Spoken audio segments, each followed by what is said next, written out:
അങ്ങനെ സ്റ്റേജിൽ നിന്ന് ഇറങ്ങിയ കുറച്ച് മൊഞ്ചത്തികളെ നമ്മളിവിടെ ഇപ്പോൾ പിടിച്ചു നിർത്തിയിട്ടുണ്ട്. നമുക്ക് അവരുടെ കാര്യങ്ങൾ അറിയാം. നിങ്ങൾ ഏത് സ്കൂള്? പട്ടം സെന്റ് മേരീസ്. അപ്പോൾ എന്തായാലും നന്നായി തകർത്ത് കളിച്ചു. അടിപൊളിയായിരുന്നു. ക്ഷീണിച്ചിരിക്കുകയാണ്. അപ്പം ഞാനൊരു കാര്യം ചോദിക്കട്ടെ, ഇപ്പോൾ ഈ ഒപ്പന എന്ന് പറയുമ്പോൾ ഇങ്ങനെ കണ്ടിരിക്കുവാണ് അവിടെ ആൾക്കാർ. പക്ഷെ അതിലിപ്പോൾ നമ്മുടെ മണവാട്ടി ഉണ്ട്. അപ്പോൾ ഞാൻ നോക്കുമ്പോൾ നിങ്ങളുടെ മുഖമൊക്കെ ഇങ്ങനെ വേർതിരിക്കുന്നുണ്ട്. മണവാട്ടി കുറച്ച് കൂളാണോ? അല്ല.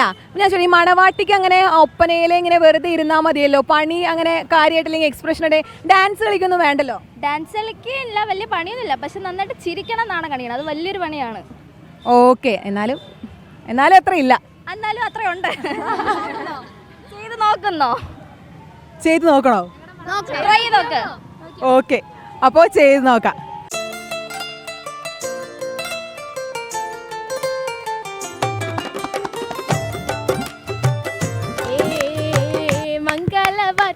കിളിയാണ് മക്കികൾക്കാകെ അജൈവാണ്.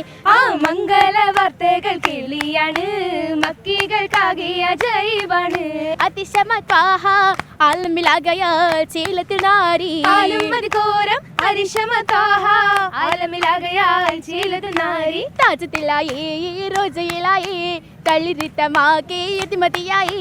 താജത്തിലായി റോജയിലായി തളിരിതമാകെ യുതിമതിയായി. ദാസിയോതുന്നി തലമില് പുഞ്ചിരിയല്ലമ്മ. മന്ദിരത്തിലെ ചന്ദ്രികായി തേടിടുന്നു ഹിമ്മ. ചിന്തയൊക്കെ ചന്തമായി തീർത്തിടുന്നീ വെണ്മ. എത്തിടുന്നെ മഹിമയിൽ സമ്മതത്താൽ ജമ്മ. കാത്തിരുന്നീ മഹിതയിൽ സത്യമൊത്ത് നന്മ. കാലം എത്ര കഴിഞ്ഞാലും ഒപ്പനയുടെ മൊഞ്ചൊന്നും അങ്ങനെ പോയിപ്പോകൂല.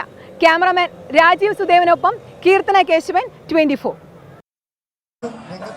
അപ്പൊ കീർത്തന കേശവൻ അങ്ങനെ ഒരു മണവാട്ടിയായി മാറി. കാര്യമായിട്ടൊന്നും ചെയ്യാനില്ല എന്നൊക്കെ പറഞ്ഞു കുടുങ്ങിയതാണ്. അവര് പിടിച്ചിരുത്തി മണവാട്ടിയാക്കി. അപ്പൊ മനസ്സിലായി കാണോ അതിന്റെ എക്സ്പീരിയൻസ്? നേരിട്ട് ചോദിക്കാൻ എങ്ങനെ ഉണ്ടായിരുന്നു? പറഞ്ഞൊരു കാര്യം, ഈ ചിരിക്കണം എന്ന് നന്നായിട്ട്. കീർത്തന എപ്പോഴും നന്നായി ചിരിക്കുന്ന ഒരാളല്ലേ.